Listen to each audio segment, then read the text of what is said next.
Hello বন্ধুরা, সবাইকে শুভ সকাল। আজকে আমরা একটা ইউনিক নতুন রেসিপি নিয়ে আসলাম, করলার টিকিয়া। দেখেন এই করলার টিকিয়া কীভাবে বানানো হয়। করলাগুলোকে সুন্দর করে ধুয়ে নেবেন, ধুয়ে এই মেশিনের মাধ্যমে কুচি কুচি করে কেটে নেবেন। কাটার পর এগুলো চাপে চাপে রস বের করবেন, কারণ এগুলো রস বের করলে তেতো ভাবটা বা তেতোটা বের হয়ে যায়।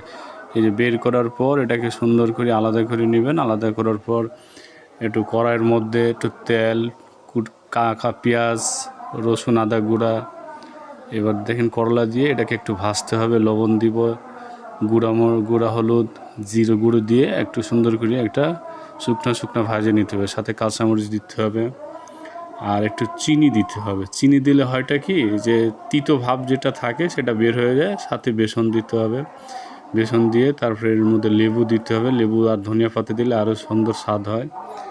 এটা সুন্দর করে ভাজে নিতে হবে। ভাজার পর এটাকে ঠান্ডা করে এটা টিকিয়ার মতন বানিয়ে নিতে হবে। দেখেন সুন্দর করে টিকিয়া বানায়, এটাকে তাওয়ার তেল গরম করে এটাকে ভাজে নিতে হবে। ভাজলে এটা করলার রেসিপি তৈরি হয়ে গেল। এটা চমৎকার, খাইতে খুবই স্বাদ। গরম ভাতের সাথে আমিও খাইলাম।